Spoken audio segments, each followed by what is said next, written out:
बच्चों आज हम हाइड्रोकार्बन के चैप्टर 8 के कुछ क्वेश्चन है, इन्हीं में से बोर्ड परीक्षा में पूछे जाते हैं। इसी के आधार पर तो ये आपको मैं करवा देती हूँ। ध्यान से एक क्वेश्चन को आप समझिए। जैसे पहला प्रश्न है हमारे पास, IUPAC नाम और संरचना सूत्र पूछा है। इसमें ये 3 प्रश्न है, C5H12, C4H8, C3H4। अब हम ये पहला प्रश्न कर रहे हैं। पहला क्या है? C5H12। अब देखिए हमारे पास हाइड्रोकार्बन में क्या क्या टाइप है?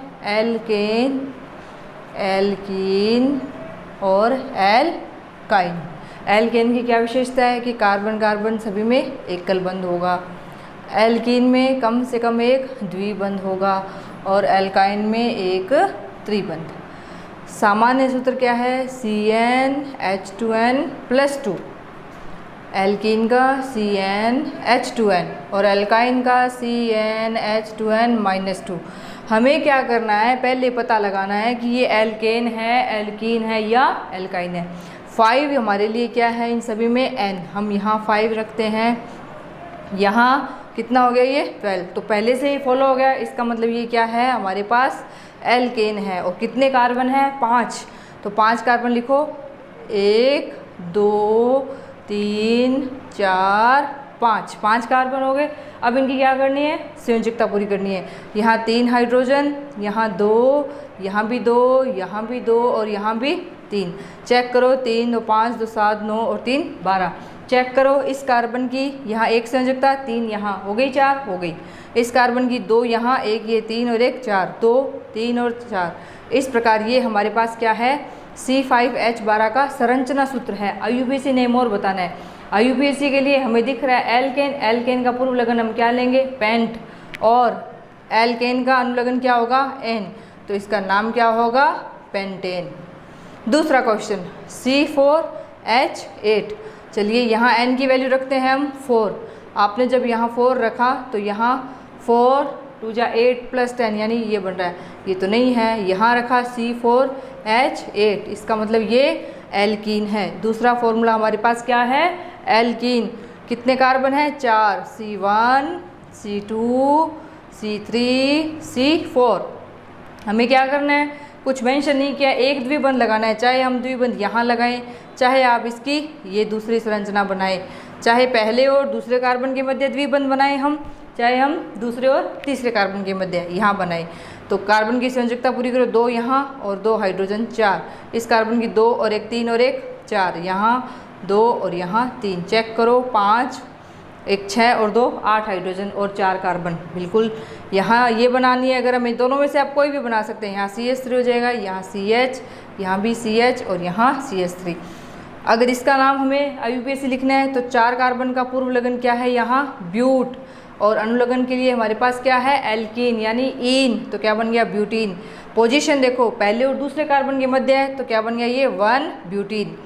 यहाँ ब्यूट 4 कार्बन का क्या बन गया? ब्यूटीन। और पोजीशन क्या है? दूसरे और तीसरे कार्बन के मध्य, तो ये क्या बनेगा? 2 ब्यूटीन। इस प्रकार ये हमारे 2 क्वेश्चन हो गए हैं। C5H12 क्या है? पेंटेन।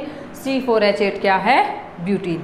तो आपको जब भी कोई इस तरह से अणुसूत्र दिया हुआ हो और आपसे इसकी संरचना और IUPAC नेम पूछे तो आपको एकदम से याद नहीं आएगा कि एल्केन है, एल्कीन है या एल्काइन। आप क्या करेंगे? पहले तीनों के फॉर्मूले रफ कार्य में अपने पास लिखें। तीनों में n की वैल्यू, जो यहाँ कार्बन की वैल्यू दे रखी है, वो तीनों में रखें। जिस सूत्र के साथ फॉलो हो जाए वो सूत्र यहाँ उसी तरह से उसमें या तो एकल बंध आ जाएंगे कार्बन कार्बन के मध्य, या कार्बन कार्बन के मध्य द्विबंध आ जाएंगे, या कार्बन कार्बन के मध्य त्रिबंध आ जाएंगे।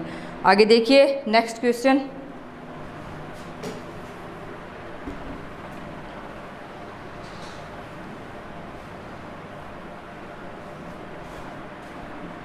C3H4, ये तीसरा क्वेश्चन। चलिए यहाँ से चेक करो, यहाँ आपने रखा 3 तो यहाँ क्या बनेगा? 3 2 जा 6 2 8, ये नहीं है। यहाँ आपने किया 3 6, ये भी नहीं है। यहाँ C3 6 - 2 क्या बन गया? C3H4 यानी ये क्या है? एल्काइन। कितने कार्बन की? 3, 1 2 3 और क्या बनानी है? एल्काइन। तो ये बन गई एल्काइन। चेक कर लो, 3 कार्बन 4 हाइड्रोजन। नाम क्या होगा हमारे पास, ये क्या है 3 कार्बन का प्रोप, और अनुलग्न क्या होगा आइन, तो प्रोपाइन, पोजीशन 1 प्रोपाइन। ये हो गया आपका पहला क्वेश्चन कंप्लीट, जिसमें IUPAC भी पूछा और संरचना सूत्र। दूसरा क्वेश्चन है आपके पास, केवल IUPAC नेम पूछा है। IUPAC नेम पूछा है। अब देखिए हमारे पास क्या फॉर्मूला दिया है, आइसोऑक्टेन। ये क्वेश्चन बच्चों एक एक्सेप्शनल केस या अपवाद केस है आपके सिलेबस में। इसकी संरचना हमारे सिलेबस में दी है, इसलिए हम ये करेंगे। इसमें क्या है, आइसो और नियो दोनों ही सीरीज होती है, लेकिन इसे आइसो को नाम में दिया जा रहा है या पूछा जा रहा है। ये क्या है, IUPAC ने इसका नाम है अपवाद स्वरूप आइसो ही माना है, नियो की जगह आइसो को प्रेफरेंस दिया हुआ है। इसका नाम आपको मैं सिखा देती हूँ, ये आपको एज इट इज़ याद ही करना पड़ेगा कि आइसोऑक्टेन होता क्या है। कार्बन तो कितने होंगे, ऑक्ट मतलब 8, एन मतलब क्या है, ये एल्केन है। देखिए क्या लिखा है, ऑक्टेन, यानी ऑक्ट से कार्बन कितने हो गए, 8 कार्बन होंगे इसमें। एन तो क्या बन गया, ये एल्केन है। इसमें क्या है, नियो और आइसो 2 ग्रुप होते हैं। तो ये देखिए इस प्रकार, पहले ये 5 कार्बन, यहाँ 2 CH3 कितने हो गए, एक यहाँ आएगा इसमें CH3, 1 2 3 4 5। तो यहाँ कार्बन की इसकी संयोजकता पूरी करते हैं, 3, इस कार्बन की हो गई कंप्लीट 4, चारों तरफ देखो आप, इस कार्बन की 2 है तो यहाँ 2 और यहाँ 1 H आएगा और यहाँ 3। ये होता है हमारे पास आइसोऑक्टेन। चेक कर लो आप, कार्बन कितने हैं, 8 हैं। देखिए 1 2 3 4 5, ये 6 7 और 8। अब अगर इसका IUPAC नाम लिखना है तो आप क्या बताएंगे, जहाँ से ज़्यादा प्रतिस्थापी मिले उस तरफ से हम नंबरिंग करेंगे। अगर हम यहाँ से करते हैं तो 1 2 केवल एक प्रतिस्थापी आ रहा है, 3 4 पोजीशन पर जाकर आ रहा है। यहाँ से करें तो 1 2 एक ही कार्बन पर 2 प्रतिस्थापी, तो यहाँ इसकी नंबरिंग कैसे होगी, 1 2 3 4 5। यहाँ 2 पोजीशन पर मैथिल, यहाँ 2 पर मैथिल और 4 पर भी क्या है, मैथिल। एक ही जैसे 3 ग्रुप आ गए हैं तो हम क्या इस्तेमाल करेंगे इसका नाम लिखते समय, ट्राई। तो देखिए यहाँ इसका नाम क्या बनेगा, 2, यहाँ ये दूसरा, ये एक 2 और एक ये 2 और एक ये 4, ये आ गया 4। अब यहाँ क्या लिखेंगे हम, ट्राई, 3 आ गए, कितने मैथिल, सॉरी ये है क्या प्रतिस्थापी, मैथिल।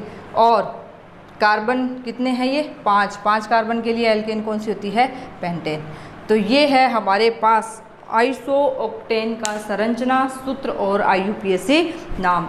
इसे आप कैसे याद रखेंगे, आइसोऑक्टेन में आइसो और नियो 2 प्रकार के श्रृंखलाएं हैं, लेकिन इसमें नाम किसका दिया जाता है, आइसो का। तो इसमें कार्बन कितने दिखाने हैं आपको, 8। तो ये इस प्रकार 2 2 4 ट्राई, तीनों एक जैसे प्रतिस्थापी इसलिए ट्राई मैथिल पेंटेन। दूसरा देखिए, अब इसका भी आपको क्या बताना है, IUPAC नाम। क्या दिखाई दे रही है आपको, द्विबंध दिखाई दे रहा है, तो क्या होगा, ये एल्कीन होगी। ये है सूत्र हमारे पास। आप सबसे पहले द्विबंध देखिए, यानी ये हमारे पास क्या है, एल्कीन। नंबरिंग या अंकन कहाँ से करेंगे हम, द्विबंध की तरफ से, 1 2 3। चाहे मैं यहाँ ले आऊँ तो भी 3 है, 1 2 3, चाहे यहाँ ले आओ यहाँ भी 3 है। और एक जगह क्या आ रहा है, 2 पर यहाँ मैथिल, तो आप क्या लिखेंगे, 2 मैथिल, क्या बन गया, 3 कार्बन का प्रोप, और एल्कीन है तो क्या बन गया, प्रोपीन, 2 मैथिल प्रोपीन, नियोपेंटेन। अब देखिए ये रूट पद्धति का नामकरण आया है। नियो आपको मैंने बताया था, एक ही कार्बन पर 2 शाखाएं हों तब क्या होगा, नियो। और पेंटेन की बात कर रही है तो टोटल कार्बन कितने होंगे, 5। तो आप देखिए 3 तो यही हो गए हमारे पास, एक यहाँ CH3 और एक यहाँ, तो ये क्या बन गई हमारे पास, किसकी संरचना है, नियोपेंटेन। इसका पूछा है IUPAC नेम, यानी पहले संरचना भी लिखो और IUPAC नेम। IUPAC चाहे हम यहाँ से 1 2 3 करें, चाहे यहाँ से करो 1 2 3, 2 पोजीशन पर क्या आ रहा है, मैथिल, तो आप क्या लिखेंगे यहाँ 2। देखिए ये चयन अगर हम लेते हैं, इस 2 पर यहाँ भी मैथिल और यहाँ भी मैथिल, 2 2 कितने मैथिल हो गए, 2 डाई मैथिल, और 3 कार्बन का क्या बन गया, ये प्रोपेन। ये हो गया नियोपेंटेन। नेक्स्ट है हमारे पास CH3 CH, यहाँ Br, यहाँ CH, यहाँ Cl और यहाँ CH3। अब Br का जब हम इंग्लिश या अल्फ़ाबेट से नाम लिखते हैं क्या बनता है, ब्रोमो। और सी का क्या बनता है, क्लोरो। तो पहले ब्रोमो आता है या क्लोरो, बी आता है। तो आप यहाँ से नंबरिंग करेंगे 1 2 3 4, 2 ब्रोमो, 3 क्लोरो, और 4 कार्बन का क्या होता है, ब्यूटेन। क्या होती है 4 कार्बन की, ब्यूटेन। तो ये हमारे पास 2 क्वेश्चन कंप्लीट हो गए हैं। ये आपकी बुक्स में आंकिक प्रश्न है, वहाँ ये क्वेश्चन दिए हुए हैं। आपको मैं अभी सॉल्व करवा रही हूँ, आप ध्यान से देखिए और फिर आप इन्हें अपने आप सेल्फ करने की ट्राई कीजिए। आगे देखिए 3rd क्वेश्चन, ये यहाँ है, सूत्र लिखने आपको 5 क्वेश्चन दिए हुए इनमें। चलो लिखते हैं। ये हो गया यहाँ तक। चलिए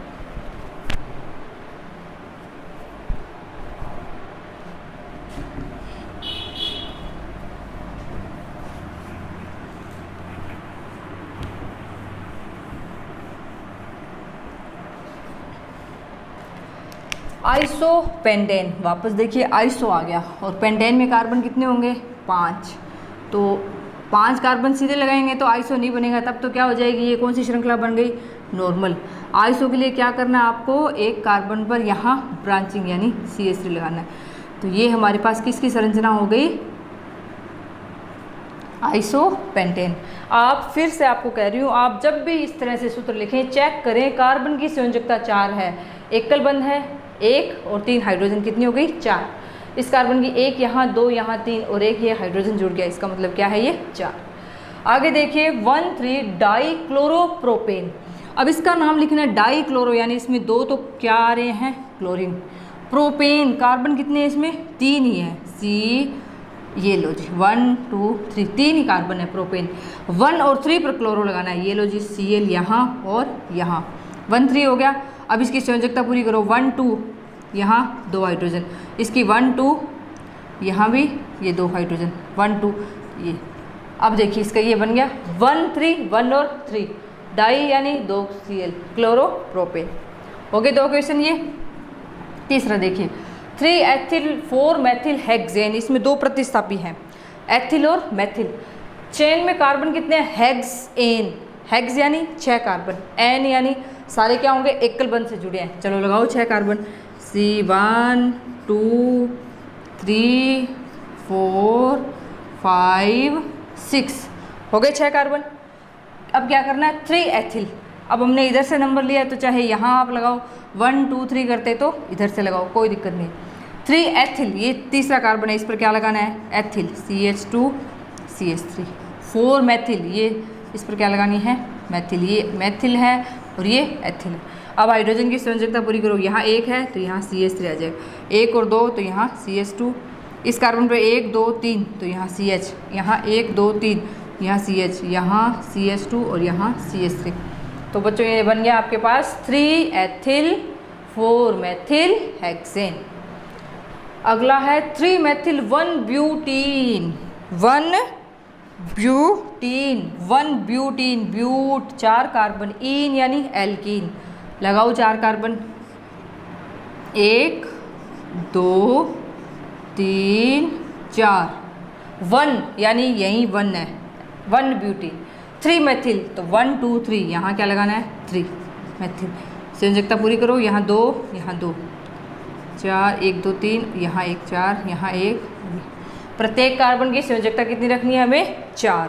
ये हो गए हमारे पास यहाँ 4 एग्जाम्पल। आगे है लास्ट 5वां एग्जाम्पल।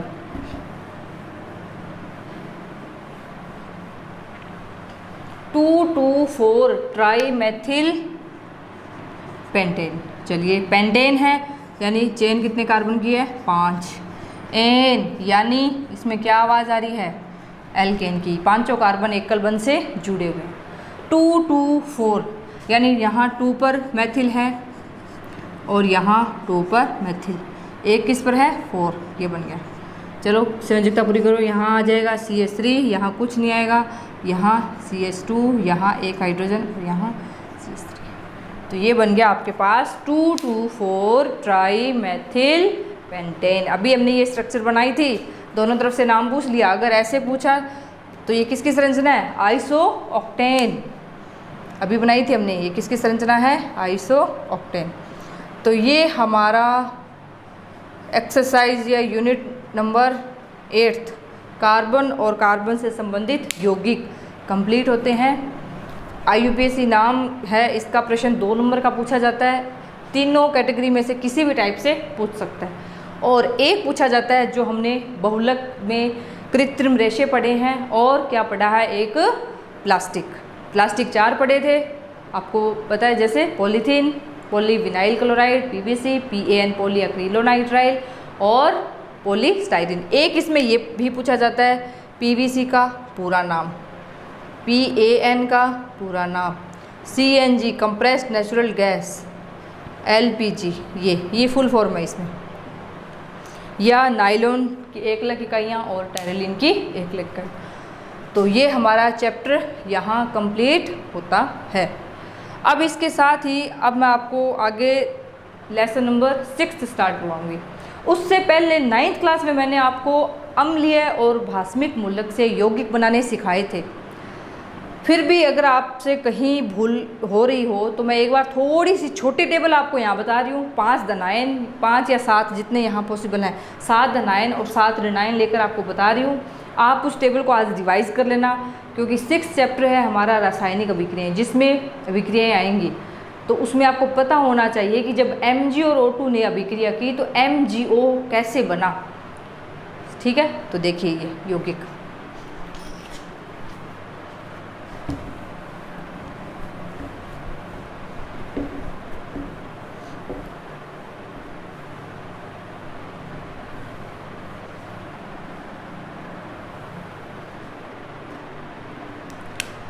इस टेबल के लिए आपको पता ही है, पहले ऐसे यहाँ एक कॉलम बनाना है ये,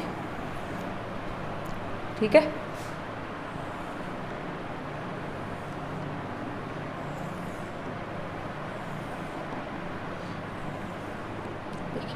सबसे पहले हम देखते हैं वर्ग 1 में आता है Na, और हम वर्ग 1 के तत्व बाहरी कोश में 1 इलेक्ट्रॉन होता है, और ये धातुएं 1 इलेक्ट्रॉन का त्याग कर क्या बनाती है, धनायन Na+। इस कैटेगरी के हमने 2 धनायन लिए। वर्ग 2 की धातुएं बाहरी कोश से 2 इलेक्ट्रॉनों का त्याग कर स्थायित्व प्राप्त करने के लिए +2 संयोजकता दर्शाती है। इसी प्रकार संक्रमण धातुओं में हम क्या पढ़ते हैं, Zn पर +2 आवेश होता है, और एक जैसे हम ले लेते हैं P ब्लॉक से एल्यूमिनियम पर +3। इसी प्रकार अधातु जैसे Cl Br-, या एक होता है हाइड्रोक्साइड आयन OH-, O होता है -2। जैसे 2 हम ले लेते हैं ग्रुप मूलक, जैसे एक तो सल्फेट बहुत बार आपको पढ़ने को मिलेगा, और एक लेते हैं हम CO3। और भी बहुत से यौगिक हैं, बहुत बड़ी टेबल आपको करवाई हुई है, आप उसे बस रिवीजन करना है, ये इसलिए यहाँ थोड़ा सा बता रही हूँ। बाकी आपको बनानी भी मैंने बिल्कुल सिखाई हुई है। आप देखिए कैसे, जैसे हम देखते हैं, हम लिख देते हैं कि एल्यूमिनियम हाइड्रोक्साइड, और एक जगह हम लिख देते हैं NaOH। अब इसमें तो मैंने 3 लगाया, OH को ऐसे ब्रैकेट में बंद किया, जबकि Na को तो नहीं किया, यहाँ तो OH को नहीं किया, यहाँ सारे अलग अलग लिखे। ऐसा क्यों हुआ? कहीं तो मैं लिखती हूँ ZnSO4 और कहीं लिख देते हैं Al2SO4 होल थ्राइस। ऐसा क्यों होता है? ये क्या है, जब अम्लीय और भास्मिक इन ऋणायनों और मूलकों से यौगिक बनता है, उसके एक ही नियम है कि आपको पहले तो आवेश पता हो, और आवेश धातुओं पर और अधातुओं पर किस प्रकार आता है कि धातु और अधातु अपना अपना स्थायित्व ग्रहण करने के लिए बाहरी कोश से इलेक्ट्रॉनों का क्या करती है, आदान प्रदान करती है। या तो किसी को देते हैं तो धातु पर क्या आता है, धनायन, और अधातु आसानी से इलेक्ट्रॉन ग्रहण करती है तो इस पर क्या आता है, ऋणायन। तो आप देखिए, मैं आपको बताती हूँ, यहाँ हमने लिया Na+ और एक क्या लिया है, Cl। जब 2 आप ये तत्वों की बात कर रहे हैं, दोनों को आप एक साथ लिखिए और आवेश का आदान प्रदान कर दीजिए। यहाँ धनायन का आवेश ऋण आयन के पैरों में भेजिए, ऋण आयन पर उपस्थित आवेश को धन आयन के पैरों में भेजिए। ये हमारे पास यौगिक क्या बन जाएगा, NaCl। जब दोनों पर समान आवेश हो, दोनों पर +1 -1 हो, तो आवेश यहाँ शो करने की आवश्यकता नहीं है। दोनों पर +2 और -2 हो, समान आवेश है, तब भी आपको यहाँ शो नहीं करना है। सॉरी। दूसरा आप देखिए, जैसे Mg+2, जैसे Mg+2 और हम OH की बात करें तो कैसे यौगिक बनेगा, Mg OH ये हाइड्रोक्साइड एक मूलक है, तो OH जब केवल एक ही आवेश आना है तब तो OH आप सीधा जैसे NaOH है ऐसे लिख सकते हैं। जब यहाँ 2 या 3 संयोजकता हो तो OH को ऐसे ब्रैकेट में ही लिखना है, ये बनेगा मैग्नीशियम हाइड्रोक्साइड। अगर आप ऐसे लिख देते हैं MgOH2 तो ये हमारा क्या होगा, रॉन्ग। ओके, इसी प्रकार जैसे एक हम आपको बताते हैं Na+ और SO4-2, तो आप देखिए क्या बनेगा, ये Na2SO4। ये 9th क्लास की बात है, बहुत बार करवाई है, इसे फिर से एक बार आप रिवीजन कर लेना। ये Na2SO4, तो आपको H2SO4 कैसे बना, तो ये H+SO4-, तो क्या बनता है इससे H2SO4। ये सल्फ्यूरिक अम्ल, गंधक का अम्ल या अम्लों का राजा, ये है। इस सारणी को अब आप कंप्लीट कैसे करेंगे, यहाँ से ऐसे स्टार्ट हो जाएंगे। NaCl को लिखा, NaCl, इसके नीचे क्या नाम है, सोडियम है, पोटेशियम है, मैग्नीशियम, कैल्शियम, जिंक, एल्यूमिनियम। यहाँ chloride, bromide, hydroxide, oxide, sulphate, carbonate. अब आप बनाएंगे यहाँ, जैसे ये बनाना है ऑक्सीजन के साथ, यहाँ Na+O-2, तो ये O यहाँ Na2O, ये ऐसे बनाना। ये आप इस प्रकार सभी इतने तत्वों की आज सारणी एक बार और कंप्लीट कर लेना। मैं आपको एक पूरी बना के बता देती हूँ कैसे बनानी है, बाकी आप खुद कर सकते हैं। NaCl बन गया पहला हमारा, फिर देखिए दूसरा क्या है, Na+Br-, तो क्या बनेगा NaBr, sodium bromide. Na+OH- cross हुआ तो क्या बन गया NaOH। Na+O-2 क्या बन गया Na2O। अब देखिए जब Na की O2 से रिएक्शन होती है तब तो क्या बनेगा Na2O, और जब मैग्नीशियम की O2 से रिएक्शन होती है तो क्या बनता है MgO। अब ऐसा क्यों बना, यही बात समझाने के लिए ये आपको टेबल मैंने करवाई है, क्योंकि Mg पर होता है +2, O पर होता है -2, तो क्या बनेगा मैग्नीशियम ऑक्साइड। जबकि यहाँ Na होता है +1, O होता है -2, माइनस चार्ज Na के बारे में, ये क्या बन गया सोडियम ऑक्साइड। इसी प्रकार यहाँ क्या बनेगा Na2SO4, और यहाँ क्या बनेगा Na2CO3। ठीक है, इस प्रकार एक एल्यूमिनियम की पूरी कर लेते हैं। देखिए Al+3 और Cl-, तो क्या बनेगा ये AlCl3, ये स्टार्च कहाँ आ गया Cl के रो में। दूसरा आप देखिए जैसे Al+3 और O-2, तो क्या बन जाएगा Al2O3। ग्रुप मूलक हैं जो समूह +3 और दूसरा हमने लिया कार्बोनेट, तो देखिए Al2, ये 3 लगाना है तो इस पूरे कार्बोनेट मूलक को पहले आप ब्रैकेट में लिखेंगे, उसके बाहर यहाँ क्या लगेगा 3, और नाम क्या हो जाएगा ये एल्यूमिनियम कार्बोनेट। इस प्रकार से हम जितनी भी रासायनिक अभिक्रियाएं करेंगे उनमें ऐसे यौगिक बनेंगे। कोई ऐसे नहीं है कि अलग कहीं भी आप कुछ भी लगा दें कि आप यहाँ NaBr2 कर सकते हैं या यहाँ 2, ऐसा कुछ नहीं कर सकते। तो आज की क्लास यहाँ तक, आप इसे रिवीजन कर लेना। 8वां लेसन हमारा कंप्लीट हो ही गया है। Thank you.